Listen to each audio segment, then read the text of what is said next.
Bom, não, pessoal, Daniel Gontijo por aqui para mais um testemunho cético. Estamos hoje com o Ascânio Roquete, que foi ancião das Testemunhas de Jeová, vivenciou muita coisa ali dentro, muita coisa, inclusive, que anciões ou anciãos, eu acho que é facultativo, que já estiveram aqui no canal, não vivenciaram. Ele esteve lá no alto, no topo da hierarquia de líderes dessa religião aqui no Brasil, conheceu gente de fora, não sei se da Torre de Vigia. Ele tem muita história para contar e acabou saindo das Testemunhas de Jeová. E eu estou muito curioso para entender por quê. Ascânio, eu sei que você tem várias histórias, reflexões. Você escreveu um livro agora contando vários problemas sobre essa religião. Tá com o seu canal no YouTube. Já já a gente vai conversar sobre tudo isso, mas antes eu quero só agradecer a você que está chegando aqui no canal, na live que a gente está fazendo agora, ao vivão com a gente, ou você que chegou tardiamente por aí para assistir a esta live gravada. Obrigado pela companhia. Deixa o like, se inscreva aqui no canal para acompanhar mais entrevistas como essa. E se puder se tornar membro, tem um botão aqui embaixo. É uma maneira de apoiar meu trabalho de divulgação científica e reflexões sobre religião. Obrigado, Tainá, pela presença, pela moderação, Ariel, Roberta, Sandra e Ivan, que são membros, já estão por aí. Obrigado demais pela companhia de sempre. Ascânio, seja bem-vindo. Que legal, cara, que você está por aqui para contar toda a sua história. E eu acho que a gente pode começar assim, ó. Você nasceu em berço de Jeová ou não? Você conheceu as testemunhas de Jeová mais tardiamente na sua vida? Oi, Daniel, muito obrigado aí pela oportunidade, né? Eu gostaria até de iniciar dizendo que já há algum tempo eu acompanho o seu trabalho e vou dizer que sou muito simpático ao seu trabalho que você faz e, sobretudo, a forma como você conduz o seu canal. Realmente, digo de nota, parabéns. E mais, comungo várias coisas daquilo que você ensina e prega. Mas vamos lá. Eu sou de uma geração de testemunhas de Jeová que teve o privilégio, eu posso dizer assim, o privilégio de vivenciar momentos críticos e, por que não dizer, momentos históricos da organização das testemunhas de Jeová. Eu conheci as testemunhas de Jeová, Daniel, quando eu era, como dizem os gaúchos, né? Eu morei no Rio Grande do Sul há algum tempo, e os gaúchos dizem, quando eu era ainda um guri, eu tinha apenas 14 anos de idade, quando eu conheci as Testemunhas de Jeová. E como que isso se deu? Eu morava numa rua em que 4 casas acima morava uma senhora que era testemunha de Jeová. Mas antes, deixe-me parafrasear que eu sou de uma família eminentemente católica. Todos os meus familiares eram católicos fervorosos. E nessa casa, então, acima, morava a senhora testemunha de Jeová. Acontece que o filho dela, que regulava a idade comigo, era meu amigo. Eu sou daquela época, Daniel, que a gente jogava finca na rua de terra. Então, nós brincávamos na rua ali e tal. E um certo dia, ao entrar na casa dele, ele me convidou, a mãe dele me perguntou se eu conhecia a Bíblia. Naquela época, católicos não usavam a Bíblia, não tinham o costume de ler a Bíblia. Eu disse que não, e ela começou a me mostrar algumas coisas na Bíblia. Mas ela foi assim bastante incisiva de imediato. Ela queria me atingir e mostrou que a Bíblia proibia a adoração de imagens ou o uso de imagens. E eu li ali na Bíblia e ela anotou o texto para mim. Na minha casa tinha uma Bíblia católica que meu pai havia comprado. Eu conferi e realmente estava escrito lá. Então, tudo começou com essa questão de imagens. Eu comentei com a minha mãe e ela comentou com meu pai, e logo em seguida o meu pai me perguntou. como é que você sabe essa história de imagens? Eu disse assim, eu li na Bíblia. Eu não podia falar que era a minha vizinha testemunha de Jeová. Eu li na Bíblia. Mas a minha mãe falou para meu pai, mentira, não foi, ele não leu na Bíblia, não. Isso aí é a dona fulana, não vou citar o nome, a dona fulana, que está colocando isso na cabeça dele. Meu pai ficou assustado e me disse, não quero você se associando com essa turma. Pare. Mas eu continuei indo lá na nossa vizinha. E um belo dia, eu estava lá dentro, era uma noitinha, e o meu pai me procurou, não me achou, e foi lá para a casa dela. Acontece que ela morava no fundo de um corredor muito grande do lote, e o marido da vizinha saiu. E naquele momento que ele saiu, antes de fazer a curva no corredor, ele avistou o meu pai. E voltou correndo para fora, para dentro, para dizer: olha, seu pai está lá fora. E agora? Eu não podia sair. Então, diante daquele impasse, o marido da vizinha disse assim: olha, Ascânia, a única coisa que eu vejo de saída é você pular o muro daqui de casa. Acontece que a minha casa tinha um lote muito grande, era quase que uma chácara. Então, ela dava vizinhança para várias outras casas. E um pedaço do muro lá do fundo dava para a casa dessa vizinha. Então, ele colocou uma escada no muro, eu pulei aquele muro, e a ideia era chegar em casa sem que ninguém soubesse. Eu andei todo o lote, fiz o contorno, passei pelo galinheiro e tal. Quando eu avistei lá dentro, eu avistei minha mãe. Não posso entrar lá. Aí tive que pular um outro muro de um vizinho, depois pulei um outro muro, e correndo o risco de ser visto pelos vizinhos. Pulei um outro muro até chegar na rua lateral. Acontece que nessa rua, um pouco mais acima, morava duas mulheres que eram essas mulheres consideradas de programa, prostitutas, né? E elas estavam brigando. Então eu desci aquela rua lateral, corri para a esquina e comecei a subir a nossa rua. E o meu pai, lá em cima no portão, me avistou. Quando ele me viu subindo a rua, ele ficou apavorado, veio correndo e me perguntou: onde é que você estava? Eu disse: não, eu fui ali, estava tendo uma briga ali. Eu falei: ah, mas isso é lugar de você ir, isso é hora. Aí ele falou assim: não estou acreditando na sua. Pai, eu estava lá, ué. Mas ele não podia falar nada. Entrei para dentro de casa. Quando eu entrei para dentro de casa, Daniel, ele pegou uma cinta e, com a fivela da cinta, ele começou a me bater. Não estou acreditando nisso, você está arrasando a nossa família. Já te falei, já te proibi para você não fazer isso, e aquilo doía muito, doía muito. E eu comecei a chorar e tal, e a minha mãe veio e disse assim para ele: não adianta você bater nele. A dona vizinha já falou para ele que os apóstolos sofreram e que ele tem de sofrer também. Olha de onde é que a minha mãe tirou isso. E aí é que ele bateu mais ainda. Mas ele não se conteve.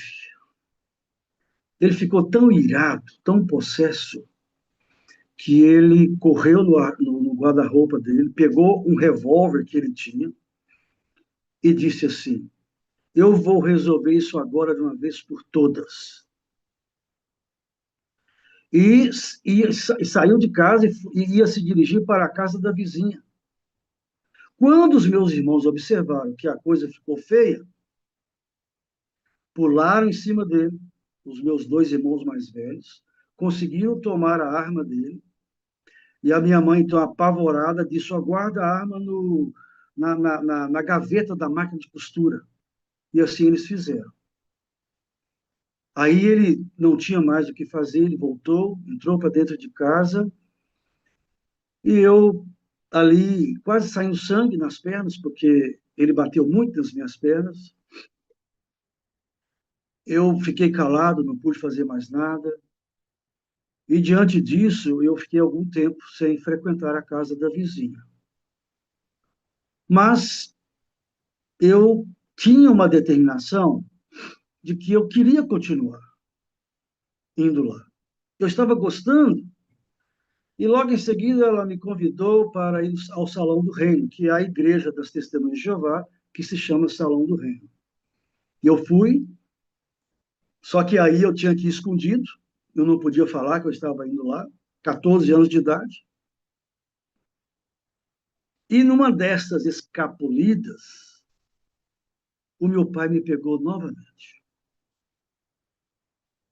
Na hora que eu cheguei em casa, ele estava lá no passeio, me esperando. Ele me mandou entrar, e quando eu entrei dentro de casa, ele começou a me esganar. Ele começou a apertar meu pescoço de tal forma que eu senti falta de ar, e aí eu consegui sair fora dele, e a nossa casa tinha uma mesa muito grande, aquelas mesas tipo de interior mesmo, e eu corria em volta da mesa e ele atrás de mim. Aí ele conseguiu me pegar de novo e eu pensei que eu fosse morrer naquele momento. Mas tinha um amigo nosso, que era vizinho também, e falou com ele: "Ô, seu Manel, não faz isso não, você vai matar o Ascânio." E ele parece que deu alguma coisa, não sei, e ele acabou parando. E eu corri para o banheiro e fechei a porta. A partir dali, eu fiquei realmente muito transtornado e com muito medo. Você imagina um garoto de 14 anos. Mas, Daniel, eu fiquei mais ou menos um mês sem ir à casa da vizinha e nem ao Salão do Reino. Mas logo em seguida eu estava de volta. E daí vieram os Escondido. convites, Escondido, hein? né? Tudo Escondido ainda. escondido, totalmente escondido. Para Uhum. você ter uma ideia, Daniel, eles logo me convidaram para fazer parte de um programa de treinamento de oratória chamada Escola do Ministério Teocrático. Nessa escola, a gente recebia a designação para dar um discurso de 5 minutos.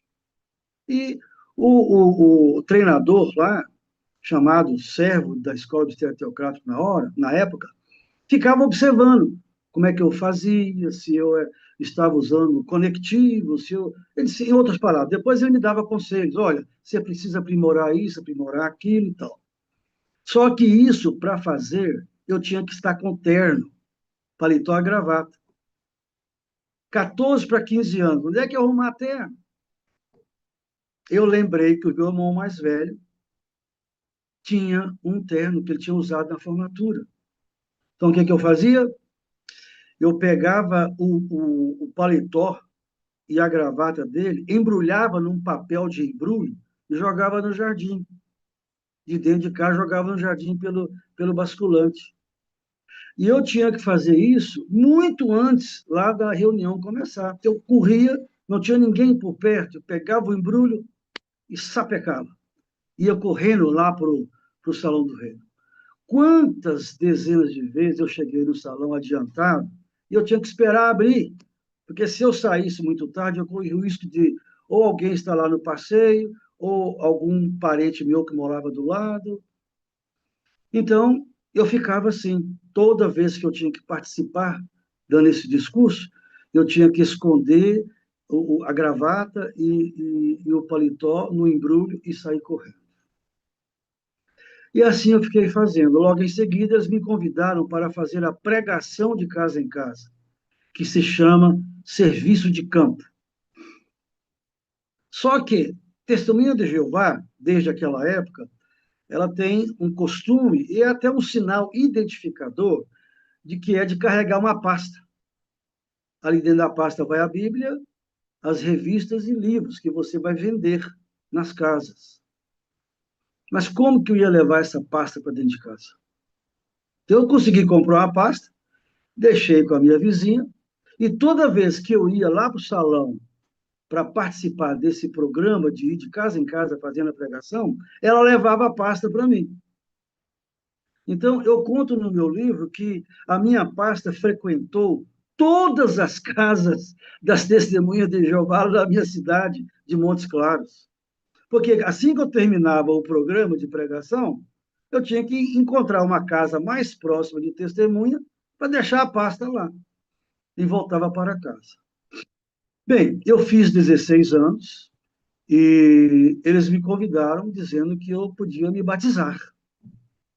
Então, eu me batizei aos 16 anos de idade, em 1968. Eu fui de caminhão lá para o Rio, porque né, era, naquela época o batismo era feito em riachos, e me batizei.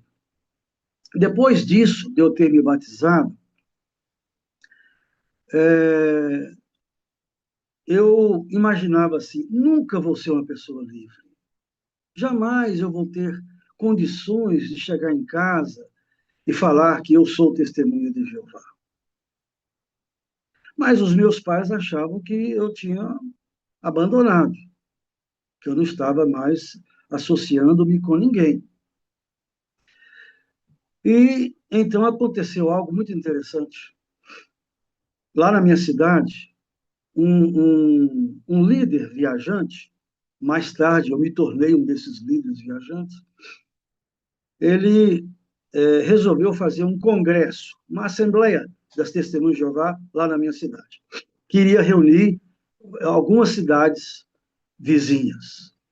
E geralmente nessas reuniões chamadas Assembleia de Circuito, vem um representante da cúpula do país para verificar as coisas e tal, chamado, na época era servo de circuito, hoje é chamado de superintendente de circuito, e o grandioso era chamado de superintendente de distrito, que fazia a visita na cidade.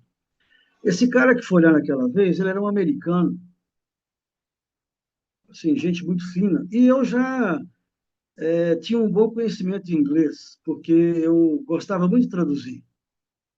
Então, esse homem, ele veio, eu o conheci, e eu tive, acredite, a coragem de perguntar à minha mãe se eu poderia levar esse homem com a esposa dele, uma americana muito bonita, por sinal, para almoçar lá em casa. Porque era assim que se fazia, né? Ele não almoçava em restaurante. Cada casa de testemunha dava um dia o almoço para ele. Ele fazia um rodízio nas casas.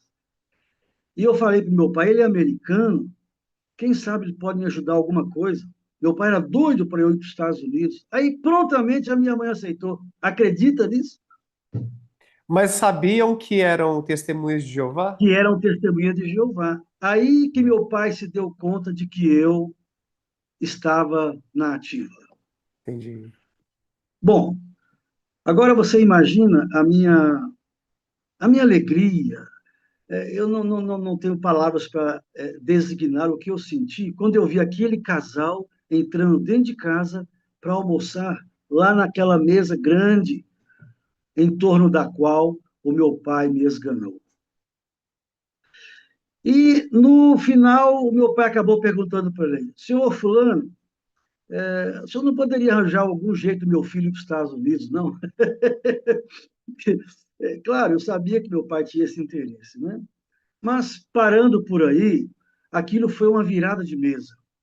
E é exatamente isso que eu chamo lá no meu livro, a virada de mesa. Por quê? A partir daí, eu me senti livre para não precisar mais de fugir, de dissimular os meus movimentos, né?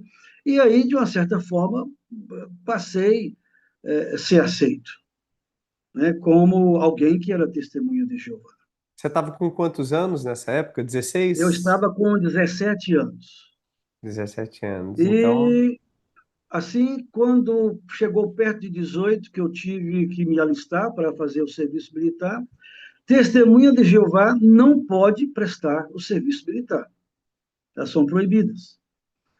E eu falei para meu pai, ele disse: não, não, você tem que fazer. Na época chamava tiro de guerra, né? A prestação do serviço militar. E então eu me alistei, tive que me alistar. E nesse alistamento eu fui dispensado por excesso de contingente. E logo em seguida eu recebi a seguinte orientação do líder lá da minha cidade. Olha, Ascânio, você já se batizou e você está estudando. Só que a sociedade, era assim que a gente se referia à cúpula da organização. A sociedade não aceita estudar além do ginasial. Daquela época a gente falava ginasial, que era equivalente ao que? Ensino fundamental de hoje. Ensino médio, não? Não, não, ensino fundamental. Ah, E aí eu já funda. estava cursando o primeiro ano do ensino médio, que na época chamava-se Hum, científico. uhum. Primeiro ano científico. Se você continuar, você vai perder todos os privilégios aqui no Salão do Rei. Mas por que eles desencorajavam ou proibiam o estudo? Porque eles diziam que a faculdade iria ensinar que Deus não existe, iria ensinar a evolução da espécie, iria me tirar da cabeça tudo aquilo que eu estava aprendendo lá no Salão do Rei. E que era um antro vil de devassidão. Eita, Agora você na imagina. primeira parte da conversa, quem representava o vilão era o seu pai, a família te bloqueando, né? A gente estava aqui, eu pelo menos na torcida, pô, deixa o cara livre para ter sua fé, para agora a gente já está vendo o papel mudar aí, a gente já está vendo algumas coisas meio sombrias ali dentro do Salão do Reino, essa proibição, esse desencorajamento pelos estudos. E você seguiu isso? Você obedeceu, Ascânio? Bom, imagina. Eu não queria perder os privilégios. Então, o que que eu fiz? Eu comecei a matar aula. E teve algumas vezes que eu ia à aula e para mostrar, mas eu tinha que ir ao Salão do Rei na reunião, no horário da aula. Então, o que eu fazia? Eu pulava o muro da escola para ir lá para o Salão do Reino. E numa dessas, eu não sei se ainda tem isso, mas o disciplinário da escola me pegou pulando o muro. E eu fui pego, levado para a secretaria, e eu tive que dar uma desculpa, inventei alguma coisa e tal. E isso, se você fizer isso outra vez, nós vamos conversar com seus pais. Mas eu continuei matando aula. Quando chegou no final do ano, eu já tinha matado tanto aula que eles ligaram lá para casa. E, coincidentemente, eu que atendi o telefone. É da casa do Ascânio Valadares Roquete? É. O pai dele está? Eu disse, não, não está, não. É sobre o quê? Não, nós queríamos comunicar um fato. Não pode falar que eu falo para ele. Então, ele disse assim, aqui o Ascânio, ele foi reprovado por falta de presença. Não, eu vou falar para o pai dele. Agora, como que eu ia encarar o meu pai, que exigia faculdade de todos os filhos? Eu jamais teria coragem de encarar o meu pai. O Então, que que você foi fez? aí que eu fui forçado a tomar uma decisão tola, evidentemente, né? Completamente impensada, de planejar uma fuga da minha cidade. Eu tinha que fugir dali. Como que eu ia encarar o meu pai? Você E ficou com assim eu fiz. medo da reação dele, o que ele poderia fazer? Meu pai, olha, meu pai ia matar a minha vizinha uma vez. Agora ele ia consumar isso. Então eu comprei uma passagem, bolei um plano, vi, estudei bem por onde é que eu ia. Tinha um rapaz que era que eu conhecia ele como testemunho de Jeová, que morava em Goiânia. Eu falei, vou lá para a casa dele e chegando em Belo Horizonte eu dou um jeito, tudo assim, cabeça quente, um menino de o quê? 17 anos de idade. E eu então comprei a passagem e escrevi uma carta para o meu pai, falando para ele o que que estava acontecendo e por que que eu tinha ido embora. E dei essa carta para um rapaz que trabalhava na agência, na rodoviária da cidade, e ele conhecia, ele era testemunho de Jeová e conhecia o meu pai. Então, eu disse, ó, você entrega essa carta amanhã, porque eu já terei ido embora. Então, naquela noite, eu fiz um outro embrulho, com algumas roupas apenas, eu não tinha mala, não tinha nada. Fiz um embrulho e fui pegar o ônibus, não na rodoviária, para não, né, não dar a chance de alguém me ver. Fui pegar um ônibus aonde ele passava, num outro lugar depois, perto de uma praça de esportes. O ônibus iria passar lá por volta das 11 horas. E eu fiquei lá esperando o ônibus. Daniel, acredite se quiser. Você acredita que eu não vi o ônibus passando? Não Perdeu o vi. ônibus. Perdi o ônibus. Aí quando eu olhei no relógio, era 11h30, quase meia-noite. Eu tive que voltar para casa. Como chegar em casa e bater a campainha? Quase meia-noite. Com um embrulho na mão. Eu pulei o muro. Eu me tornei um exímio pulador de muro, sabe? Eu pulei o muro, que dava para um corredor lá de casa. Dei a volta na casa, fui até onde era a janela da empregada. Naquela época tinha empregada doméstica, né? Bati na janela do quarto dela, ela tomou um susto, me atendeu. O que aconteceu? Não, não, não aguenta não, não fala nada não, por favor, mantenha aqui entre nós. Só disse para ela que eu precisava entrar para ela abrir a porta. Ela abriu a porta, eu entrei, desfiz o embrulho, fui para o meu quarto, e no outro dia eu tive que sair correndo lá para tomar a carta do rapaz, senão ele ia entregar a carta do meu pai. E ele não estava lá. Tive que descobrir onde é que ele morava. Um sufoco. Acabei que eu consegui que ele não entregasse a carta. Bem, isso tudo está fazendo parte da minha resposta à sua pergunta de como é que foi que eu entrei. Né? E aí, como que eu iria falar para o meu pai da escola que eu estava parando de estudar? O que, que eu fiz? Eu pedi à organização para que eu fosse servir como missionário. Eu já estava próximo de fazer 18 anos, em uma outra cidade, chamada, naquela época, não sei se ainda tem, era chamado de pioneiro especial. Era um cara que era designado para ajudar uma outra cidade, uma congregação, a rebanhar mais gente, etc. E assim aconteceu. Eles me designaram para ir para a cidade de Passa Quatro, no sul de Minas Gerais, quase divisa com São Paulo. Só que eu fui com um outro rapaz e para fugir. Era uma fuga que eu estava empreendendo, porque eu não queria enfrentar meu pai quanto aos estudos. Eu sei que deu tudo errado, porque eu não tinha nada.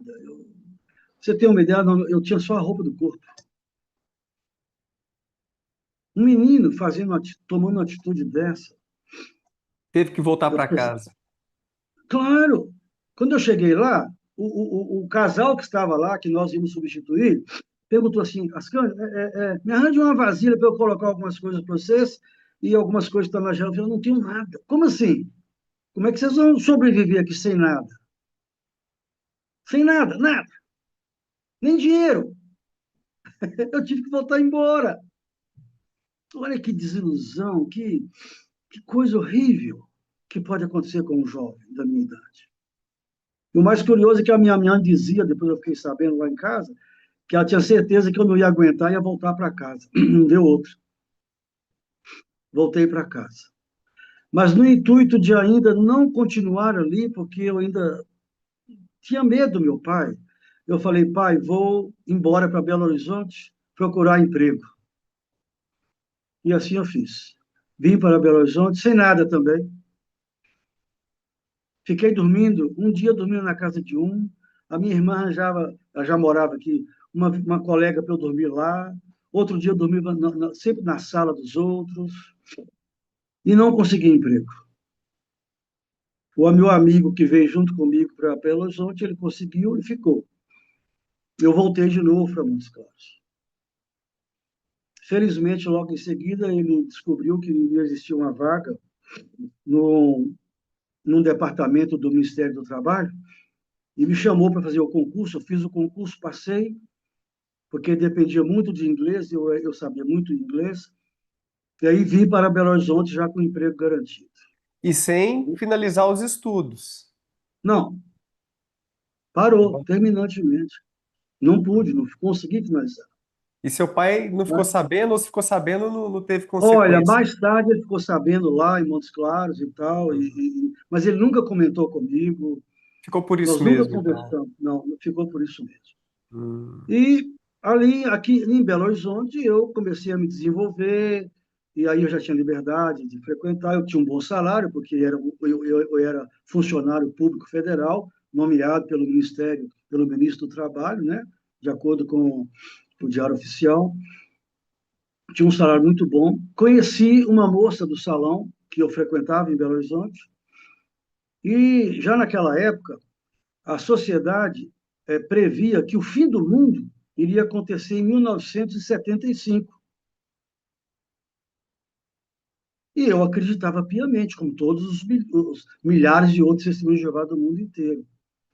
Então, o que é que eu fiz? O fim do mundo ia chegar em 75, daí uns 3 anos, mais ou menos. Voltei de novo a ser numa garagem. A porta da garagem era de madeira. Tinha frestas, gretas, num lugar, Daniel, onde o frio era 8 graus negativos no inverno. Você não imagina o frio que nós passávamos de noite. A sociedade dava uma pequena mesada, que hoje seria, digamos aí, um terço do salário mínimo. Não dava para você fazer nada com aquilo. Eu tinha que vender livros e revistas para comprar comida. Quando a minha ex-esposa, né, mais tarde ela me separou de mim, ficou grávida, nós voltamos para Belo Horizonte, eu arrumei emprego, e aqui em Belo Horizonte eu comecei a minha trajetória triunfal. Por que eu chamo triunfal? Porque aqui, com total liberdade, eu passei a dar aulas numa escola de inglês, e então eu comecei a galgar os degraus da organização. E foi aí que eu comecei a ser visto. Por quê? Porque eu me dispus, eu me entreguei. Então, eu fui logo em seguida designado ancião. Eu já era ancião lá na cidade de Bagé, onde eu fui primeiro especial. Chegando aqui, logo em seguida, fui designado ancião. E logo também, alguns meses depois, haveria uma reunião na qual eles iriam tratar de conseguir alguém para encabeçar a construção de um grande salão onde iriam ocorrer assembleias ou congressos, chamado de Salão de Assembleias das Testemunhas de Jeová.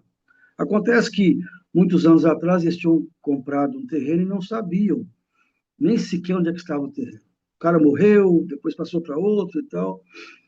E nessa reunião, estava lá uns 30 anciãos. O presidente da reunião falou: a sociedade quer que um de vocês se qualifique, se adiante, para tomar a dianteira. E começou você, fulano, eu estou empregado, minha mulher está grávida. E você, fulano, eu iniciei uma empresa agora, não vai dar e tal. Cada um tinha uma desculpa. Quem foi que levantou a mão? Você, né? Ascânio. E o que, que ele diz? Todos aprovam aqui, o irmão Ascânio, para tomar a dianteira, sim. Então lá eu comecei por aí. E aí, logo em seguida, formei uma comissão e a sociedade me designou presidente da comissão de construção do Salão de Assembleias. Resumindo, eu dediquei 10 anos da minha vida, 10 anos, para construir aquela obra. Mas nesse ínterim, eu comecei evidentemente, não passei despercebido aos olhos da organização, e eles começaram a me usar. Então, depois que eu passei a ser presidente dessa comissão, a primeira coisa que eles fizeram foi perguntar se eu não queria ser presidente de uma outra comissão. Não sei se você sabe, as testemunhas de Jeová são proibidas de aceitar a transfusão de sangue. E eles então formaram comissões de ligação com hospitais, chamadas de COLI, Comissão de Ligação com Hospitais. COLI com H no final. Essa imagem E aqui, só para saber se a gente já chegou nesse momento aqui do tempo ou não. nesse Quem são essas momento aí eu pessoas? estava lá em Bagé, no Rio Grande do Sul, com um pioneiro especial. Essa Hum, é a casa onde eu morava, cuja garagem ficava um pouquinho mais para trás aí, que eu falei para uhum, você que a fresta deixava o frio entrar. Aqui estou, do uhum, lado de frente, eu estou do lado esquerdo, né? E o outro uhum, casal era o casal companheiro nosso, que uhum. também estava lá e depois retornou. Então, aí é Ah, lá, eu como pioneiro especial, lá em Bagé, no Rio Grande do Sul. Viu? beleza. Então, obrigado aí por ter colocado a É, me foto lembrei aí. agora que você me mandou algumas fotos. Tem mais duas, qualquer coisa eu coloco depois. Tá, pode colocar. E aí, eu comecei a aceitar as designações. Então, me tornei presidente da comissão de sangue. E eu gostaria de contar rapidão aqui um episódio como presidente da comissão de sangue. Por quê? Porque toda vez que alguém precisava fazer uma cirurgia e os médicos recomendavam a transfusão, quem ia lá para conversar com o médico? Ascânio. Caramba! Para impedir o médico de não dar a transfusão. E você tinha convicção de que era pecado Era transfusão pecado. Não, sanguínea. se você tomasse, você era expulso.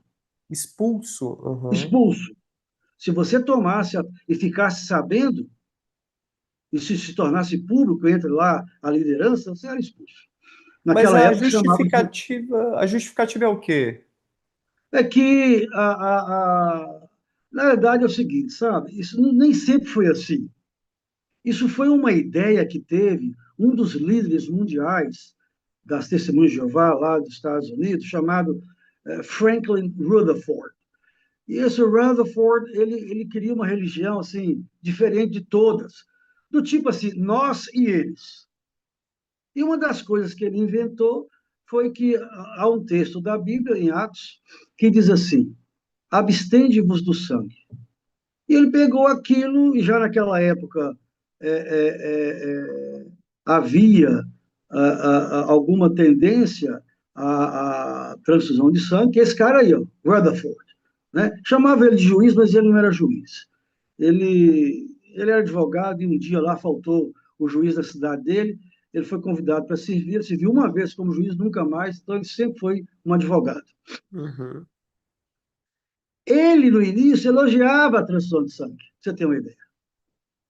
Ele falava da mulher que cortou o seio para dar sangue para a menininha depois que ela caiu num abismo, num acidente de carro, e ela viu que o filhinho ia morrer, ela cortou o seio e dava sangue para o menino sobreviver. Ele elogiava isso. Ele elogiou um cara que o médico lá fazendo a cirurgia precisava de sangue, não tinha o banco de sangue, e de repente o médico falou assim: não, eu vou dar o meu. Foi lá e tirou 1 litro de sangue do próprio corpo e transfundiu no corpo do paciente, o paciente sobreviveu. Ele elogiava esse pessoal. Ele elogiou uma cola que foi inventada nos Estados Unidos à base de sangue e que era fantástica e tal. Porém, assim que esse Rutherford morreu, entrou um outro presidente. Esse cara, ele quis aparecer. E foi ele que introduziu a questão da proibição do sangue. Então, esse terceiro presidente da Sociedade dos Estados Unidos usou o livro de Atos para dizer que abster-se significa não tomar de jeito nenhum. Só que na época lá dos apóstolos, etc., né, a transfusão de sangue era desconhecida, né? Pelo amor de Deus, não Pois existia. é, nem existia isso. Não Como que... existia.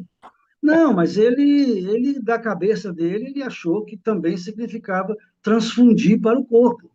E eles usavam, no curso que eu fiz com um representante lá dos Estados Unidos, para me tornar um presidente da comissão de sangue, eles falavam assim: se um médico falar, você tem que se abster de álcool, significa isso que você pode introduzir álcool na veia?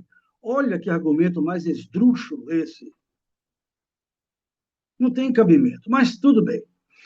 Eu acreditava nisso, eu defendia isso, e certo dia eu recebi um telefonema: irmão Ascânio, Tem um casal do interior que está com uma criança de 2 meses no hospital e o médico está querendo dar sangue.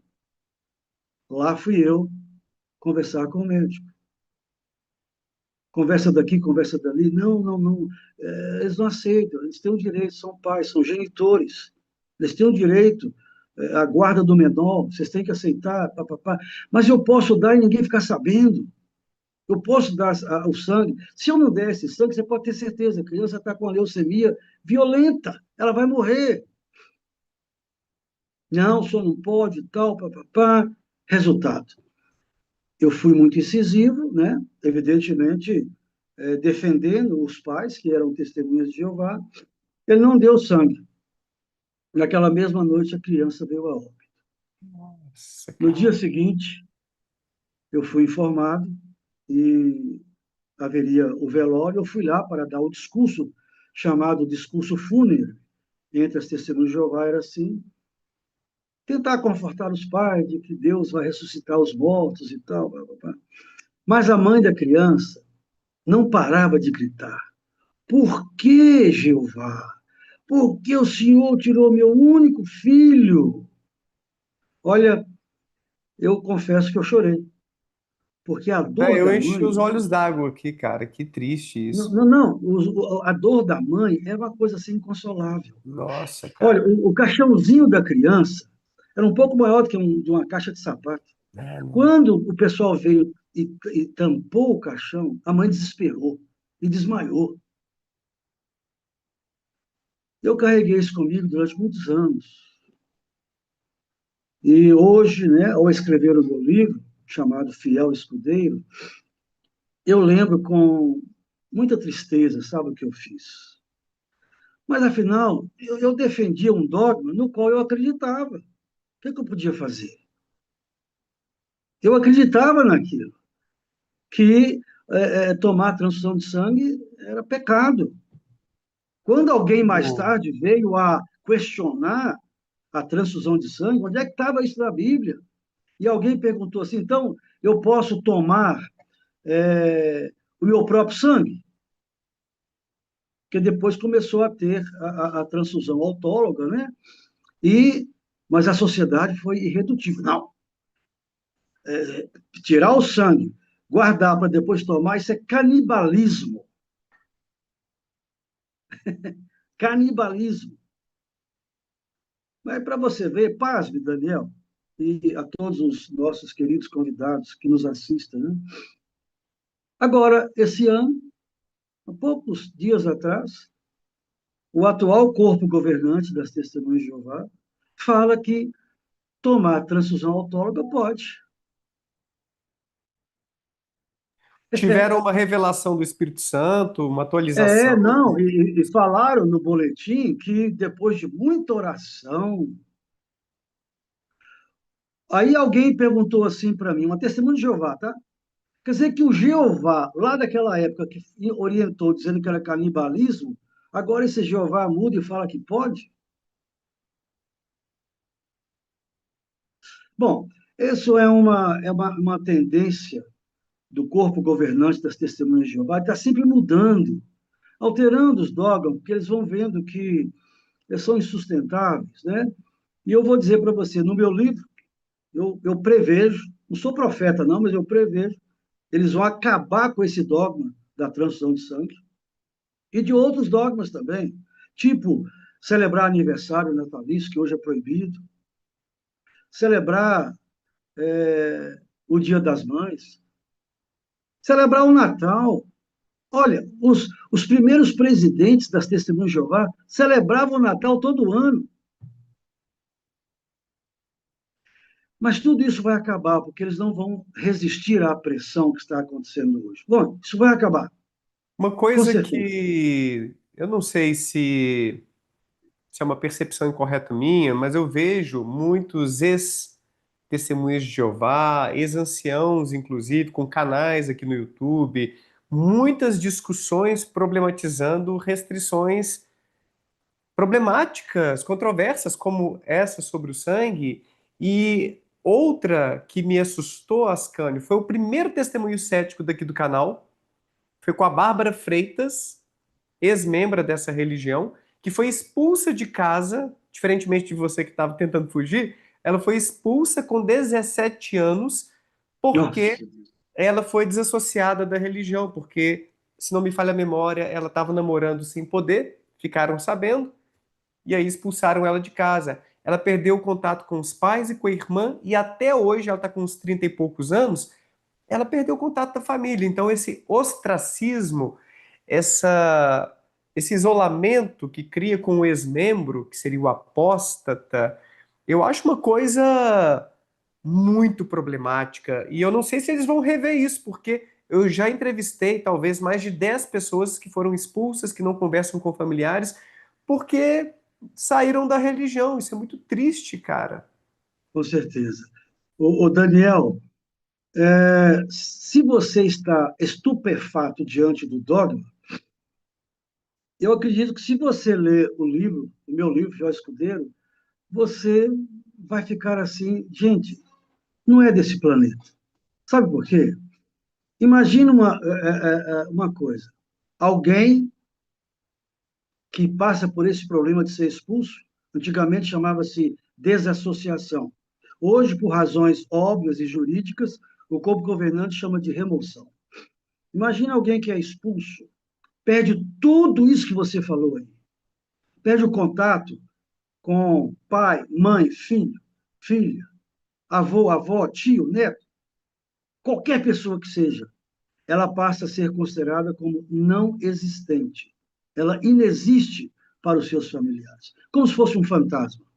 Eu conto no livro, o Daniel, exemplos factuais, comprovados, de pessoas que viram que a única saída para elas não sofrerem mais esse ostracismo seria, sabe o quê? Tirar a sua própria vida. Daniel, são vários os casos de suicídio de ex-testemunhas de Jeová que foram desassociadas e que recorreram ao suicídio como forma de parar o sofrimento. Vários. E eu relato no meu livro vários fatos, inclusive com autorização das pessoas de direito dos Estados Unidos ou da Inglaterra. Eu traduzi várias histórias e é uma coisa assim, é lamentável, é uma coisa Muito muito triste. triste. Eu entrevistei o Você, não, Adriano, não, por exemplo, eu acho que ele é ex-ancião também, o Adriano que é de ancião.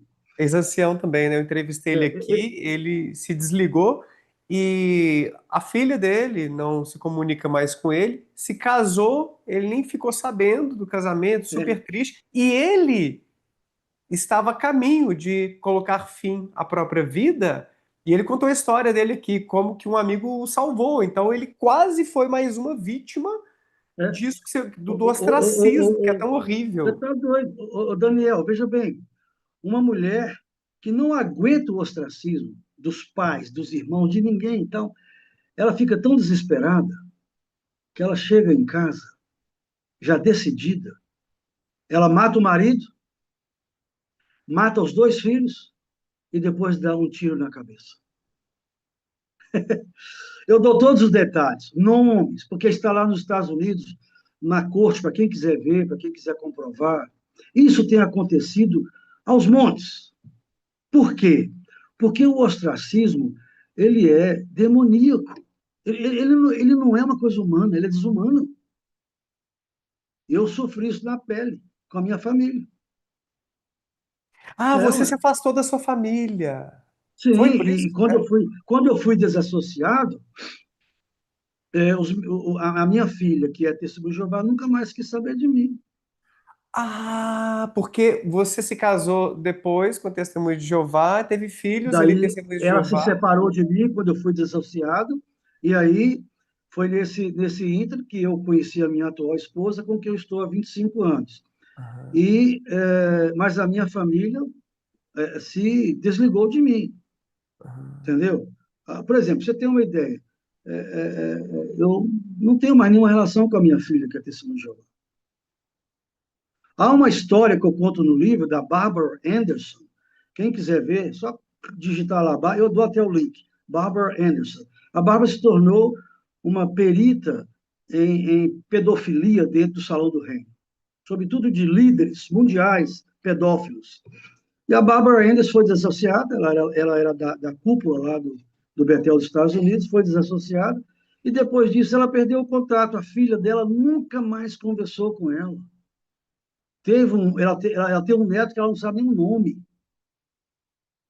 Bom, mas voltando aqui ao meu caso, né? Então, eu parei aqui na questão dos cargos, eu vou só listar aqui, para todos entenderem que tipo de líder eu fui das Testemunhas de Jeová, aqui em Belo Horizonte e no estado de Minas Gerais.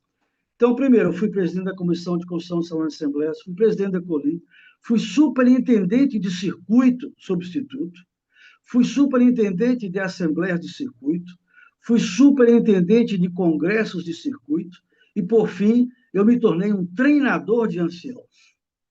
Eu ia visitar as cidades do interior de Minas, dando curso para ensinar os cabras lá como é que era ser ancião, o que a sociedade exigia do ancião. Então, em outras palavras, eu ocupei quase todos os cargos de liderança da organização das Testemunhas de Jeová, menos dois.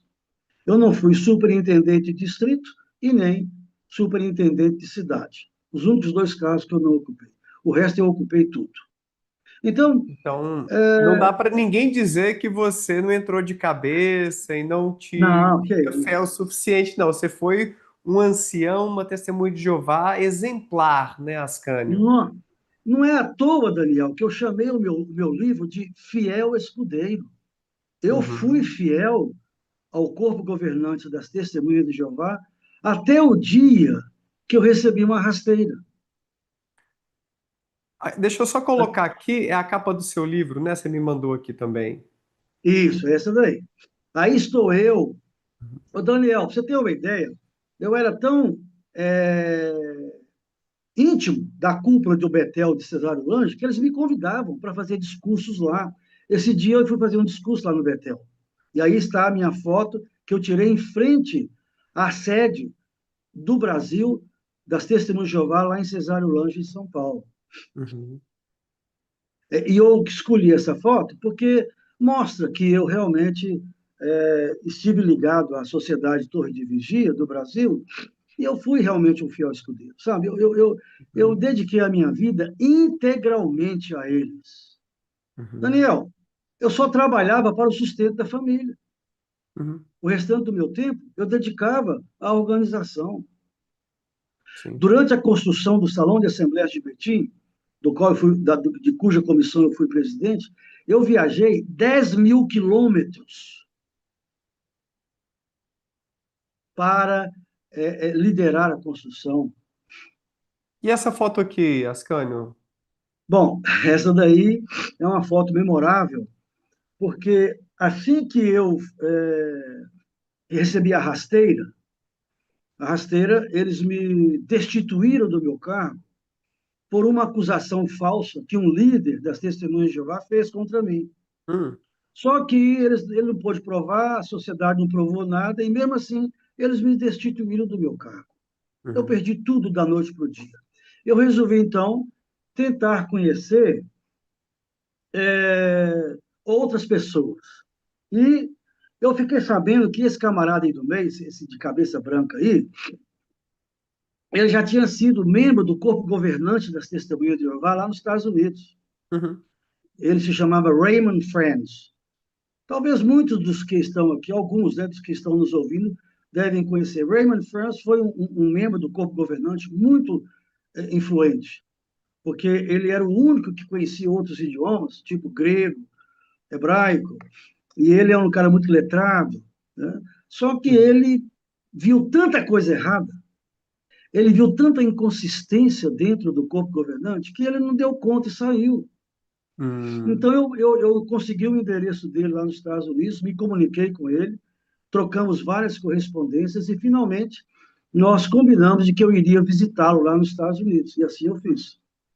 Eu passei um dia todo com ele lá nos Estados Unidos, junto com a esposa, e foi muito importante, porque depois disso, quando eu voltei para o Brasil, eu já tinha conhecimento de tudo que estava acontecendo com o corpo governante lá nos Estados Unidos. Eu resolvi escrever um artigo de 14 páginas e o publiquei na internet. Para quê? Foi aí que eu fui expulso. Porque aí eu Ah, publiquei todas as mazelas do corpo governante e não deu outra. Eles leram, chegaram aos ouvidos deles e eles me expulsaram. sim. E então foi aí que eu entrei dentro de uma síndrome que eu chamo no livro de síndrome pós-desassociação. O que é isso? Eu ainda conservava na minha cabeça tudo aquilo que eu havia aprendido, pois eu sofri uma lavagem cerebral com 14 anos de idade. Imagina, aos 40, eu retirar tudo isso da cabeça. Essa síndrome, eu explico o que isso significa no meu livro, que toda pessoa que é testemunha de Jeová e que deixa de ser testemunha de Jeová passa por essa síndrome. Além da pré, existe a síndrome da pré-desassociação e a síndrome da pós-desassociação. Eu levei 5 anos, Daniel, para me livrar de tudo aquilo que me perseguia em termos de dogmas, doutrinas e pecados. Levei 5 anos para eu livrar a minha cabeça de tudo aquilo. Não é fácil. E você precisou fazer psicoterapia? Teve alguma ajuda Não, profissional? Não. felizmente eu não precisei, porque eu tenho uma habilidade muito interessante comigo, é uma habilidade genética, autoanálise. Eu venho de uma família de psicólogos e psiquiatras, né? De família de médicos, meu irmão era um psiquiatra, né, etc. Minha irmã é psicanalista, e eu consegui fazer uma análise daquilo que eu cria, das chamadas verdades, né? Consequentemente, pouco a pouco eu fui me desfazendo desses grilhões e as escamas da minha ignorância foram caindo dos meus olhos. E eu comecei a ver o que tinha acontecido comigo. Nada mais do que aproveitaram um guri e o transformaram no escudeiro. Foi isso. Por isso, Fiel E eu, Escudeiro, título. exatamente, eu carreguei aquela espada, por assim dizer, né, dos cavalheiros do corpo governante durante 25 anos, Uhum. com toda a fidelidade que você pode imaginar. E você foi Para, dissociado e logo depois sua esposa se divorciou de você e se perdeu o divorciou de contato da mim, família? Foi assim? isso, exatamente. Por Exatamente. conta da dissociação. Na verdade, aquela rasteira que eu levei lá, eu me desnorteei, meu chão caiu, Uhum. eu não acreditava naquilo. Como fazer isso com uma pessoa que dedicou anos e anos da sua vida à organização? Eu não conseguia acreditar. Pra você ter uma ideia, eu falei para você desses caras que são viajantes, que fazem as visitas aos congressos, para depois fazer um relatório para a sociedade, está tudo ok e tal, etc. Hoje ele é chamado, e era também naquela época, superintendente de distrito. Então ele visita assembleias que reúnem várias congregações, várias igrejas das Testemunhas de Jeová. E eu descobri que esse cara, ele estava abusando do álcool. E isso nos preocupou, nós lá da comissão da construção. A construção já estava no final, nós já estávamos utilizando o salão de assembleias lá em Betim. E eu liguei então lá para a cúpula de Cesário Lange e perguntei: escuta, o que a gente faz? O cara, toda noite, todo dia aparece aqui uma garrafa de vinho no lixo dele. E se não bastasse, ele viajava, parava no boteco e tomava um copo de cachaça. Eu fui instruído a conversar com ele. E assim nós fizemos, tentamos conversar, ele não aceitou. Liguei de novo. Não, então enviei uma carta para ele, oficializando o convite. Ele não aceitou. E ele disse que, diante daquilo, que nós iríamos ver o poder dele. que ele iria nos destituir dos nossos cargos. E foi o que aconteceu. Ele mexeu os pauzinhos, usou o poder dele lá com a cúpula da sede em Cesário Lange, e logo em seguida recebemos uma carta. Todos estão destituídos. Mas eu não aceitei. Então, os problemas relatados pelo Supremo de Circuito indicam que nós vamos ter que substituir. Quais problemas? Não quiseram responder. Não, é só um rodízio e tal. Não, nós queremos saber quais problemas. Não, babá, e nunca falaram. Não havia problema. Então, da noite para o dia, por causa de uma vingança de um sujeito que tinha poder, eu recebi uma rasteira que eu me vi assim, destituído, não do cargo, mas da possibilidade de eu vivenciar o final daquela obra. Aquela obra era tudo na minha vida. Entendeu? Então, eu me desnorteei. Sim. Eu fui para o mundo e fiquei assim. Eu não sabia o que eu fazia mais.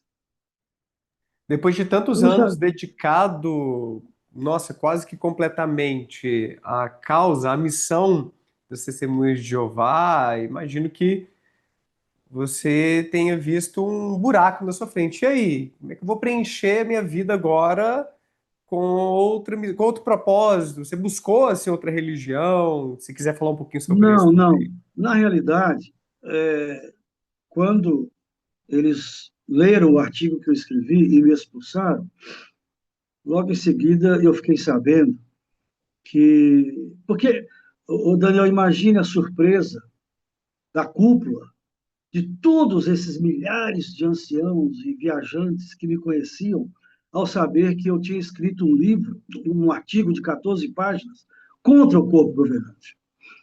Então, eles me desassociaram como o maior apóstata do Brasil. Eu fui considerado o maior apóstata do Brasil. Nossa, isso é Porque forte. é forte, porque eu ocupava todos os cargos da organização. Eu não era um mero ancião, entendeu? Para você ter uma ideia, o pessoal lá do Betel de Cesário Lange dormia no meu apartamento quando vinham a Belo Horizonte. Havia uma ligação muito próxima, muito estreita com esse pessoal de lá. Então, quando eles ficaram sabendo que Ascânio tinha se rebelado, isso foi um choque muito grande para eles. Mas Só que eu, havia um teor muito forte nesse artigo que você escreveu? Havia acusações muito assim? forte. No É, meu livro, eu transcrevo o artigo é. todo, no meu livro está lá. Está lá Uhum, transcrito o artigo, entendeu? uhum. Porque eram argumentos irrefutáveis. Não tinha como refutar os argumentos que eu Tinha usava. provas para mostrar Não, não, não, aquilo. não, não, não tinha. E hoje, no meu livro, eu falo, por exemplo, de algo que talvez nenhuma testemunha de Jeová sabe. A estratégia do corpo governante chamada-se a acusação no espelho. O que é a acusação no espelho? É uma estratégia fortíssima, poderosíssima, usada pelo corpo governante para comandar a massa, sem que ela saiba que está sendo comandada.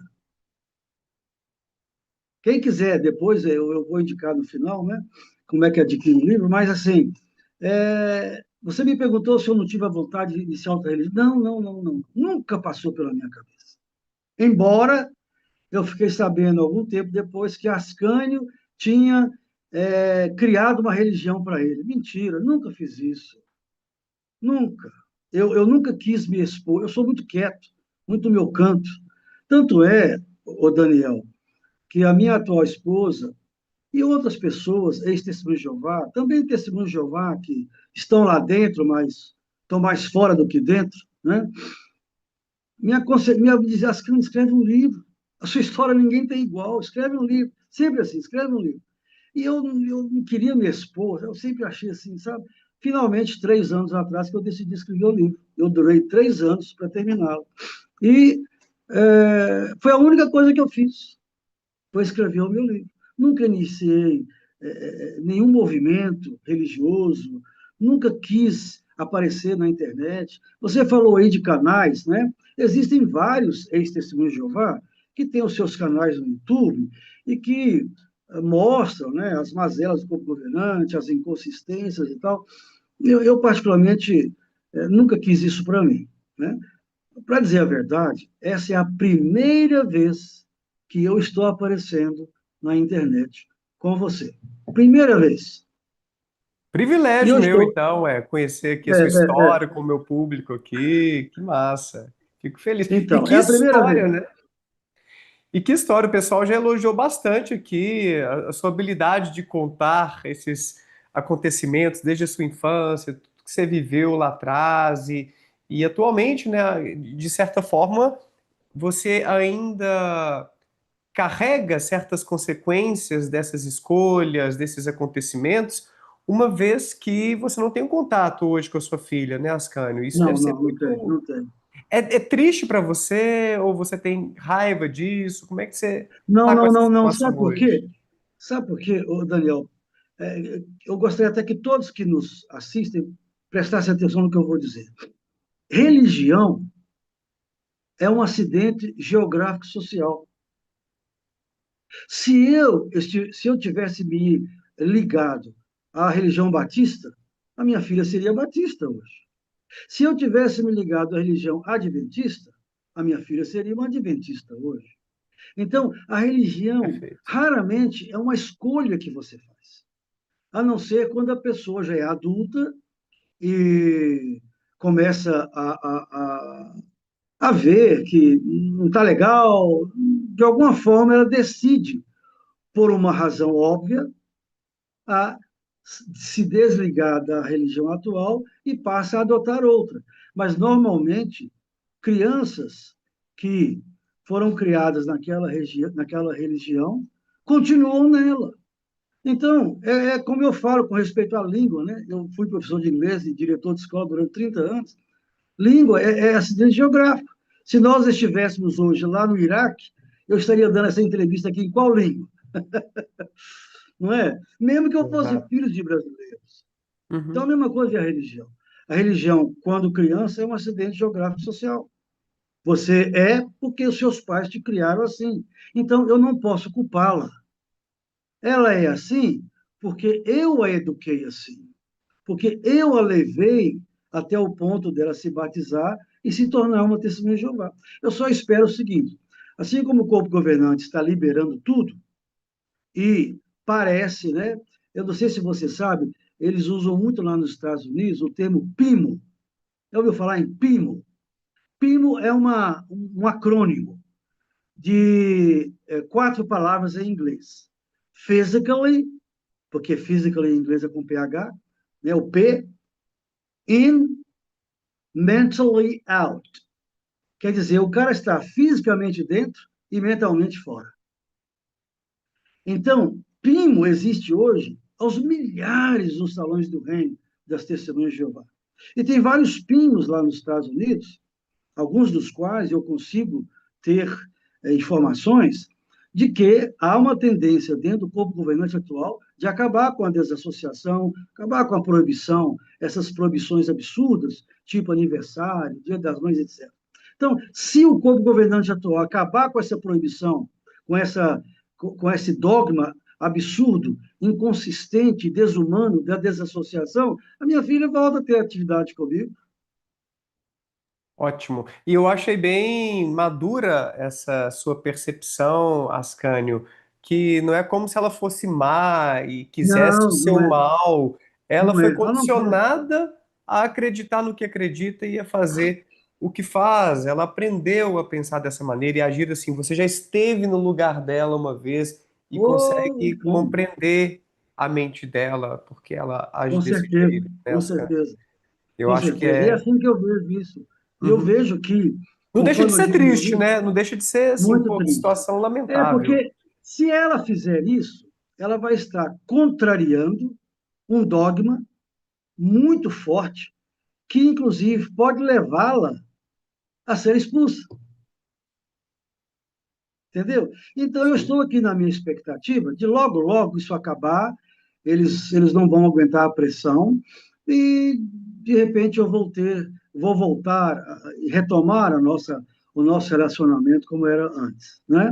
Assim Ótimo. como vai acontecer, Daniel, Ah, com milhares de testemunhas de Jeová que me ah, amam, que uhum. me amam e que até Daniel, outro dia eu fui no enterro de uma testemunha de Jeová e depois do discurso fúnebre e tal, várias testemunhas de Jeová lá que me conheciam chegaram perto de mim, tomaram as minhas duas mãos, aqui assim, ó, e falaram: Ô Ascânio, volte, por favor. Então, eu sei que eu tenho milhares de irmãos e irmãs lá dentro que me amam verdadeiramente. E o dia que essa baboseira da desassociação acabar, eu terei de volta toda essa irmandade para conviver com elas antes da minha morte. Tomara, Entendeu? Ascânio, vai ser um dia É, muito feliz. olha, eu já ouvi dizer de algumas testemunhas de Jeová com quem eu converso que o dia que isso acontecer, eu não vou dar conta de ir em tantas festas que eles vão fazer para mim. Vão Vários. comemorar todos os aniversários não comemorados até hoje. Oh, claro, com certeza, né? Então, eu sou um cara muito consciente e eu acho que valeria a pena eu dizer aqui agora que eu não escrevi o meu livro com a intenção de atacar de uma forma imprudente e de uma forma inconsistente testemunhas de Jeová ou o seu corpo governante. Longe disso. Não faço isso em nenhum momento do meu livro. Eu escrevi o livro para ajudar as pessoas a entenderem que elas precisam tirar a ignorância dos seus olhos e passarem a ver a religião como ela é, sem, contudo, desencorajá-las a abandonar a religião. Elas podem continuar lá, mas desde que consciência. Com consciência de que aquilo não passa de uma outra religião comum, porém, a religião das Testemunhas de Jeová, hoje eu a reputo como sendo a religião mais fundamentalista que eu já conheci. É, ué, é a religião mais fundamentalista que existe, que proíbe tudo, tudo. Você imagina, o Daniel, você já foi numa festa de chá de bebê?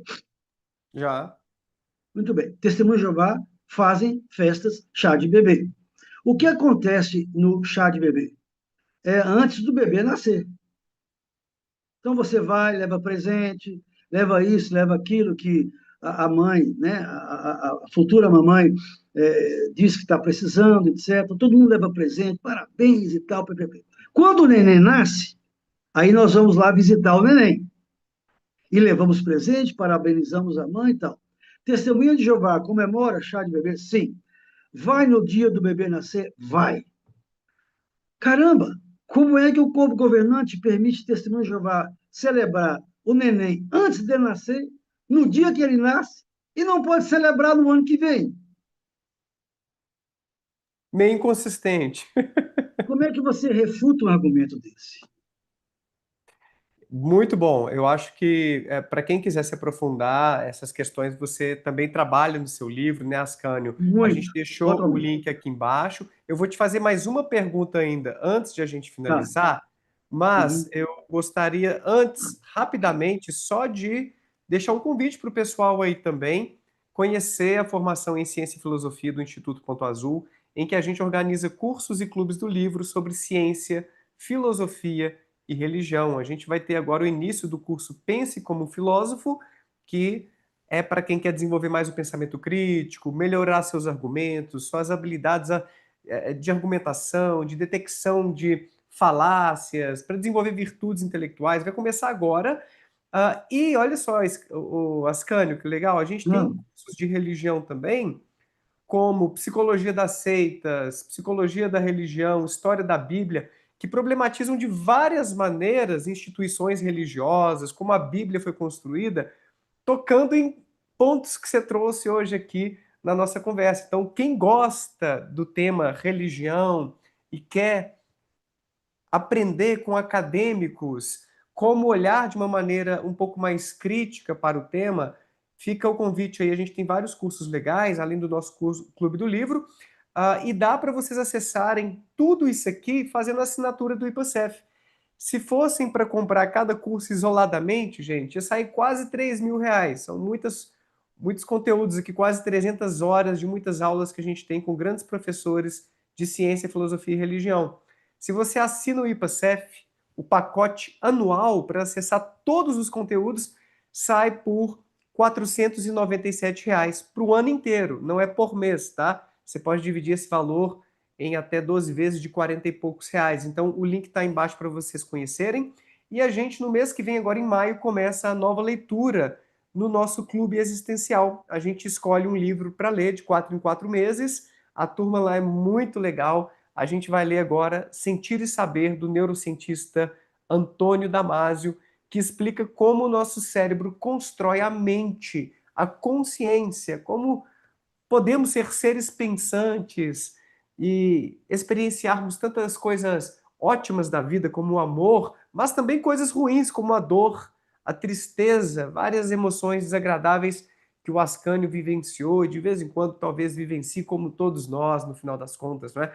Então fica aí o convite para quem quiser participar do nosso Clube do Livro, que vai começar em breve, R$ 27 por mês.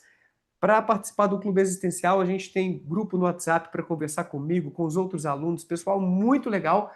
E dá para assinar também o IPACEF, que inclui tudo isso aqui que eu estou mostrando para vocês, tá? 497, pacotão com todos os cursos certificados, grupo no WhatsApp, para a gente papear, para você conhecer muita gente legal que valoriza o conhecimento por esse valor. E Ascânio, eu dou um curso para os convidados aqui do canal, depois você me diga qual desses aqui te interessa para eu te liberar o acesso lá. Vai ser um prazer ter você com a gente lá no IPACEF, beleza? Tá certo. Eu deixei Daniel, aqui muito bem. então o link do livro do Ascani e eu queria que você falasse um pouquinho então sobre o livro, Ascani. O que o pessoal vai encontrar lá de diferente, de aprofundamento sobre a sua história? Conta um pouquinho para o pessoal a ideia do livro, então. Ah, rapidamente, eu conto toda a minha história desde o início, quando eu conheci as Testemunhas de Jeová, só que com uma riqueza muito maior de detalhes, né? Tem muitas coisas que eu não falei aqui porque não dá tempo, né? Assim, o Fiel Escudeiro é um livro que uma Testemunha de Jeová que leu o livro, ele falou assim, o seu livro é impactante, nunca vi nada igual. E realmente, o Fiel Escudeiro é um livro impactante. Então, eu conto desde a minha história, passando por todos os detalhes da minha vida como líder, e eu ainda, e eu não falei sobre isso, eu abordo a história das Testemunhas de Jeová desde o início, lá em 1870 e poucos, né? Passando por todos os presidentes da Sociedade Torre de Vigia, inclusive contando coisas, ô Daniel, que provavelmente nenhuma testemunha de Jeová sabe. Nenhuma testemunha de Jeová sabe. Porque eu tive acesso a fontes nos Estados Unidos, inclusive, por exemplo, lá em cartórios dos Estados Unidos. Eu levei 3 anos de pesquisa. Então, o meu livro é muito rico. E, com um detalhe, eu não falo nada da minha cabeça. Eu coloco o original de um lado e a tradução do original do outro. E se a pessoa quiser, basta ela acessar o original que ela vai ver, que é a pura expressão da verdade. Me mande Então, um exemplar, hein? Depois eu vou te dar um curso, não, você me não, dá um exemplar. eu te falei que eu vou te mandar o exemplar. Vou mandar para você, sim. Legal. Assim, então ele tem ele é bem eclético em termos de conteúdo, porque eu não me restringo só à minha história. Eu mostro para as testemunhas de Jeová quem foram, por exemplo, os presidentes da Sociedade Torre de Vigia de Bíblias e Tratados dos Estados Unidos. Quem foram esses homens? O que eles fizeram? Que não existem registros de muitos fatos que eu cito ali. Por exemplo, posso citar um deles aqui? Então, o primeiro presidente da Sociedade Torre de Vigia foi o Charles Taze Russell, que foi o fundador da religião. E o Charles, ele era um cara de um coração muito grande. E, em determinada época, perguntaram para ele, Russell, o que você acha da gente fundar uma organização? Sabe qual foi a resposta dele? Ele falou assim: olha, cuidado com a organização.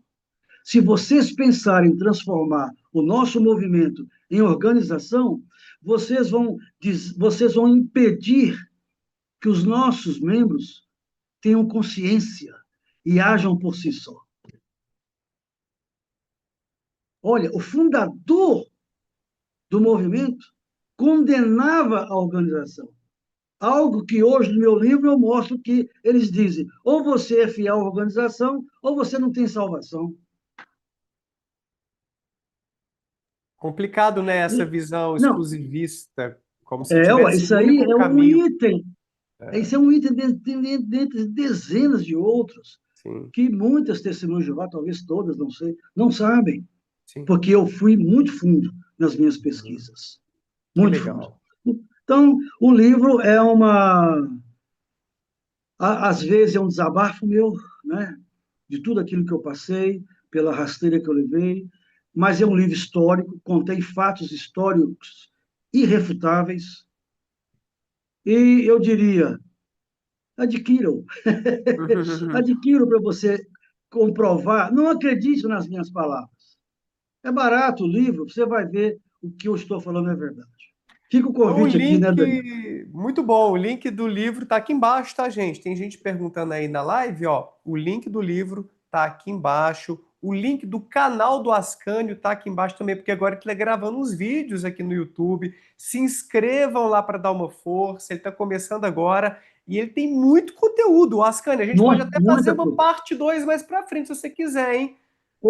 Daniel, deixa eu lhe Sei. falar então uma coisa, já que você citou Aham. isso. Eu já comecei a escrever o segundo livro. Aí, ó. E sabe qual que é o tema, o título do segundo livro? Ah, O Homem, Deus e a Bíblia. olha. Cara, esse livro vai ser também, assim, um impacto generalizado. Vamos Então, combinar depois, então, essa e eu segunda quero, parte aí. inclusive, ver essa parte do seu curso aí, da Bíblia, sabe? Pois Eu é, vou fazer legal. esse curso. Vou O fazer esse nosso curso. Vou curso comprá-lo. História da Bíblia é um dos que o pessoal mais gosta. História da Bíblia são vários historiadores com dois teólogos que dão uma perspectiva acadêmica de quem escreveu o Antigo Testamento, quem escreveu o Novo Testamento, se os apóstolos de Jesus escreveram os evangelhos ou não. Na verdade, não. Tem várias coisas fantásticas ali nesse curso. Eu vou te dar o acesso a ele, eu acho que você vai gostar demais, tá, Ascânio? Com certeza absoluta, com Aí, certeza. ó, que massa.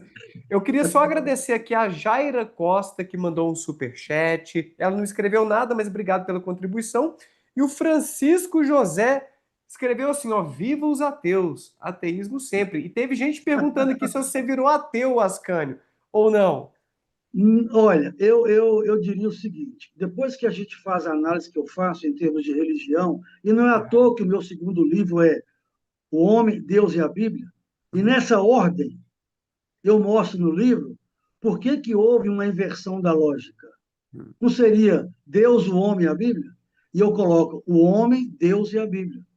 Uma uhum, inversão lógica, com um significado. Eu estou fazendo pesquisas, Daniel, lá da época dos Sumérios. Eu estou uhum. indo muito fundo. Longe, hein? E, respondendo sua pergunta, eu não posso deixar de acreditar que quem nos assiste agora vai no seu canteiro, pega uma flor muito bonita, se você não tem em qualquer outro lugar, traz a flor para sua casa, pegue um monte de terra, põe os dois lado a lado e pergunte a alguma pessoa da sua casa assim: por favor, transforme esse monte de terra nessa flor. Não tem ninguém que consegue fazer isso. Então, eu não posso deixar de crer que houve uma inteligência por trás de tudo que existe hoje. Quem é? Eu não sei, Uhum. entendeu? Você pode chamá-lo de Deus? Pode. E se Os, existiu um Deus, não necessariamente é aquele em que os cristãos acreditam, né? Não, não. O Deus abraâmico, jamais. Eu não acredito mais no Deus abraâmico, Tá. porque era um Deus vingativo. E eu mostro no meu novo livro que ele realmente era um Deus que tinha ciúme, um Deus que tinha ódio, um Deus que tinha inveja, um Deus que mandava matar criança, adulto, mãe, Eita. cavalo, tudo. Quer dizer, esse Deus abraâmico, que é um Deus que foi inventado pelos judeus, ele não existe. Existe um ser que está acima disso e que eu mostro no livro. Como perceber isso? Olha, Como você será que pode você vai ter abrir meu coração para essa divindade aí, ó, sumamente perfeita? Olha, eu não sei, mas nós podemos depois travar alguns diálogos e eu vou dizer para você, o agnosticismo é meio caminho para a pessoa entender que o acaso não constrói, o acaso destrói. Então, se você pegar, por exemplo, o seu celular e deixar lá no seu quintal, ao relento, às intempéries, ele vai ser destruído. Uhum. Então, a construção, você veja bem, atenção quem nos assiste agora. Pegue qualquer livro aí, abra-o e pegue aquele ponto final que tem lá no finalzinho da frase e imagine aquele ponto final junto com algo que você não vê, que é invisível, se transformar num ser humano, que é o óvulo da mulher, do tamanho de um ponto final, e o espermatozoide masculino, que é invisível. Onde está esse código? Como isso pode ser o acaso? Acaso não pensa? Ó, Acaso não tem raciocínio? eu não vou discutir hoje aqui com você, mas no curso Origens da Humanidade, o Pirula, quem mais? Stephanie Werner, grandes cientistas, divulgadores científicos, o Emílio Garcia, eles explicaram como pode surgir a inteligência, a humanidade, mesmo sem um projetista por trás. Mas não é hoje que eu vou discutir isso com Tá você bom. aqui. E respeito, Não, tá? A sua forma de pensar, eu acho que está tudo certo. É legal a gente ter abertura para o diálogo. E se quiser, outro dia a gente claro, combina uma live para conversar só sobre isso, com calma. com certeza, com certeza, com certeza. Mas, Ascânio, obrigado demais por estar aqui com a gente hoje, por ter compartilhado pela primeira vez na internet toda a sua trajetória incrível, desde a sua infância, as peripécias, os apertos que você passou e também como você acabou se libertando da torre e Isso. passando a pensar mais por conta própria. Certamente a sua história vai sensibilizar muitas pessoas que passam por aqui, inclusive eu sei que vocês estão por aqui, testemunhas de Jeová também.